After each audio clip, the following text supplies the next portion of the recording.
Alright, so hello and welcome to the EJ Tech Show. I'm Soham and today we're going to be taking a look at the Samsung Galaxy A32. This is Samsung's latest introduction to India with the A series. Previously we've seen the A12, but this is the second A series device to hit the Indian market, and it comes with a new design language for the A series for the 2021 model year.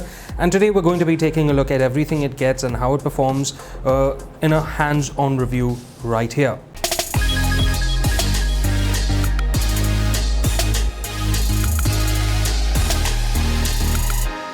Okay, so first let's get started with the most basic of things, which is design. And for this model year, Samsung has gone with a different design language on the A series. You'll see that no longer is there this platform sort of cutout for the cameras. It's now individual circular cutouts, and they're all raised edges. You can see their lips individually there. And three of them are raised cutouts, but one is flush with the back along with the LED flash. Now this is a muted color variant. It's called absolutely black, and in my opinion it is quite understated. It's quite subtle, but it does attract a lot of fingerprints. It is glossy, there's no matte finish, so you can see there's a whole lot of fingerprints right here, and you don't really get a cover in the box that you can slap on to protect it. Now the sides are not metal, they are plastic, but it is still shiny, so that it looks a little bit like a more premium upmarket device than your usual M series devices. On the bottom you'll see there is a single firing speaker, there's a USB Type-C port, and there's a 3.5mm audio jack. Good to see that that's not gone yet on the A series. You also get a SIM card tray here, which I'll open up and show you in a second. You get another microphone here at the absolute top. I don't know if that's visible. Yep, it's right there. And on this side you get the power on-off button, and you get the volume rockers. Now you will see there is no side-mounted fingerprint scanner, because this time Samsung has opted for an in-display fingerprint scanner at even this price point, which is quite surprising to see. Now we have seen in-display or under-display fingerprint scanners from Samsung in the A series in previous iterations, but still it's nice to see that even at this price point it is being offered. However, I will say it's not the quickest fingerprint scanner we've seen from Samsung that's in this under display form factor. It is quite slow to respond. There's no failed inputs, luckily. That rarely happens, but it is quite slow to respond. And that's something I'll get into more later, which is the performance of this device. But for now, let's take a look at the rest of the design. There is a 6.4-inch FHD Plus display on the front. It is AMOLED, and it has a 90 Hz refresh rate, which is actually quite interesting to see from Samsung, because Samsung usually doesn't put 90 Hz on their smartphones. This is one of the first in the A series to do it here in India. And the global variant does not get this 90 Hz AMOLED panel. It gets a TFT panel with a standard 60 Hz refresh rate. So it is surprising to see Samsung do this specifically for the Indian market. Does it make the experience smoother? Yes, to a certain extent it does, but it also has to do with the rest of the components that Samsung has packed in, where the problems really start to begin with this phone. And again, like I've said previously, that's something I'll get into later. Right now we're just focusing on design. There are no stereo speakers, so it's important to note that. And there is a front-facing selfie camera on the front in a U-shaped notch. Now I would have liked to see an Infinity O design here, because it is 2021, that is Samsung's latest design language. And considering they have done that on the back, they've given it a new design language here, it would have made sense to do it there as well. And also, since Samsung has gone with the Infinity O design in AMOLED displays in the M series already with the M51 and M31s, it would have been nice to see it here as well, but for some reason it's just an Infinity U display, which is alright. The bezels aren't too thick. The chin at the bottom is more pronounced than the side bezels, but it's okay, it's not too bad. It looks fairly modern still. Now let's quickly talk about the specifications of the camera on the back and in the front. So on the back you have a 64 megapixel main sensor along with an 8 megapixel ultra-wide sensor, a 5 megapixel macro sensor, and another 5 megapixel depth sensor. Now it is important to note that the global variant, the one that ships with 5G, that gets a 48 megapixel primary sensor. So Samsung has upgraded the resolution of the sensor for the Indian market specifically, which is nice to see. And this being a Samsung product, the performance is as you'd expect. Colors are punchy, daylight shots are pretty good. You'll be hard pressed to be able to tell this device apart from any other Samsung at this price point.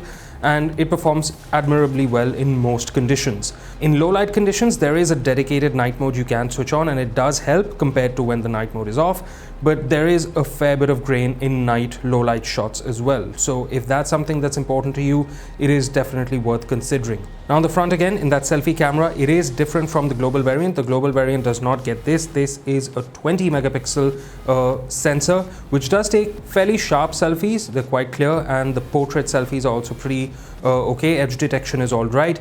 Nothing to write home about, and nothing particularly bad either. It's a good enough camera for this price point. Now let's quickly talk about battery, storage and RAM, which are your basic powerhouse apart from the chipset. So now the battery front, you do have a 5000 mAh unit, which isn't the largest we've seen from Samsung at this price point, but still it is comparable. It gets you more than a day's usage easily, and along with that you have 128 GB of internal storage, which can be expanded if you're using a micro SD card up to 1 terabyte, which is good. Now RAM options, you only have 6 GB RAM on this model. You don't get 4 or 8 GB, which is alright. 6 GB is just about enough in 2021. I would have liked to see 8 GB RAM because the performance I think would have been slightly punchier with that, but 6 GB RAM is just about enough to get you through the day with all your day-to-day tasks. Now, this being a Samsung A series device, you do get things like your secure folder along with Samsung Knox security. So you do have those options here. It's good to see that even at this price point, you do get those security features. So if you're someone who really likes to keep your data private and secure, then yes, you do get that option here on the A32. Another good thing here is Android 11. Now you do, if you notice here, get One UI 3.1, which is the latest, and it's not Core One UI, it is full-blown One UI. So of course you get all your regular features like Samsung Pay, NFC and everything like that. And along with that, there is Android 11 out of the box, which is good to see because not a lot of competitors of Samsung at this price point are being able to offer Android 11. They've promised it with future updates, but currently a lot of them, even at launch, do not offer Android 11 out of the box. So it's good to see Samsung actually up to the mark there. And the One UI 3.1 in fact came just a few days ago with a new software update. So it is good to see that Samsung has really bolstered their software updates even for this price segment, which is a really good thing to see in 2021. Now, like I said, battery is a 5000 mAh unit, and you do get a 15-watt charging adapter in the box, which is just about okay to charge it in around 2 hours. But I would have liked to see a 25-watt adapter that would have charged it up slightly quicker and made it more appealing as a feature. Now, when it comes to display quality, this is of course a Samsung AMOLED panel, so you do get very crisp, sharp colors. Everything looks super nice, and it is FHD+, so yeah, you can't really see any pixel unless you really pixel peep. Even then, it's a very sharp display, good quality, very good for content watching, of course. Okay, now let's come to the main thing, which is the performance from that chipset, which is a Helio G80, a MediaTek Helio G80. It is a 2020 chipset, but it is built on the 12 nanometer process, so it's not the sharpest tool in the box. It does get your day-to-day tasks done, but if you try doing a little bit of intensive stuff, then you can notice a bit of stutter or lag every now and then. It isn't all that snappy to use, and I wish Samsung had pushed in a slightly higher or slightly more powerful chipset at this price point, because if you do compare it even to other Samsung devices like the Samsung M51 or the Samsung F62 or even the M31s, they all get better than 12 nanometer chipsets, and they all perform considerably better than this. So a more powerful chipset is definitely something that Samsung could have packed in. But then again, that being said, Samsung has added quite a lot of features here that you don't get in the global variant, which does get the Dimensity 720G chipset, which is a 5G chipset. So Samsung has said, you know what, doesn't need 5G right now because 5G is still a while away in India at least. So rather than give people a feature that they can't really use right now, let's give them features, that they can use, like a 90Hz AMOLED display and a 64 megapixel rear camera and a 20 megapixel front-facing camera. So on that front, Samsung has made a somewhat sensible compromise, I would say. But yes, this phone does seem to want a higher chipset, or at least more RAM, to make it just that little bit smoother when it's performing. Okay, so now gaming performance, and as you can see, we are waiting for Call of Duty to load up a bit. Okay, that's fine. Now here you do get Samsung's Game Booster, which you can use to turn on things like priority mode, which is basically a D&D mode for when you're gaming, so there's no incoming calls, notifications and things like that. And it does boost performance to some extent, and I'm glad to report that there's no heating issues. But then again, it is a slightly underpowered chip for something as graphic intensive as this, and you can see that especially in the settings. If you go to settings in Call of Duty Mobile and audio and graphics, you'll see that the highest graphic quality you can select here is medium and not high or very high or things like that. And even frame rate goes up only till high, not very high or max. So certainly the chipset does leave something to be desired here, but still tap games like Subway Surfer etc. should do just fine with this chipset. Okay, so let's come to my final thoughts on the Samsung Galaxy A32. Who is it for? Should you buy it? Should you not buy it? Should you buy a different Samsung phone?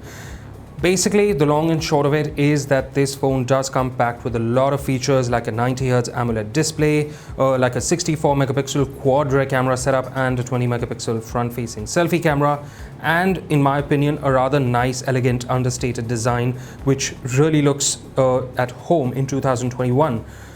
But yes, that chipset does leave something to be desired. It should have been a slightly more powerful, beefier chipset, or maybe the RAM could have been bumped up to 8 GB to support the entire experience. But still, overall, if you do want Android 11, the latest updates, One UI 3.1, a 90Hz AMOLED, and a good enough battery life at this price point of 21,999, then you can definitely go for the A32. And in fact, as an introductory offer, Samsung is offering up to 2,000 rupees off if you're using an HDFC Bank debit, credit or EMI transaction. So you do get that option. You can bump down the price to 20,000 and get yourself a decently fair deal with the Samsung Galaxy A32. But if you don't care about the 90Hz AMOLED, if you don't care about things like this new design language, then you can possibly go for the Samsung Galaxy F62, which is slightly higher priced, but it does offer you a few extra features and better performance. Or you could go for the Samsung M51 as well, which is right now currently somewhere sitting between the 20 and 25K range after having been launched quite a while ago. So if you do need these features, then the A32 is absolutely fine. But if you're not a spec chaser, at least when it comes to things like a 90Hz AMOLED and that rear camera, then you can definitely go for a different Samsung as well if you'd like. But overall, I'm quite happy with the phone. I think it's a nice addition to Samsung's ever-growing arsenal of devices at this price point.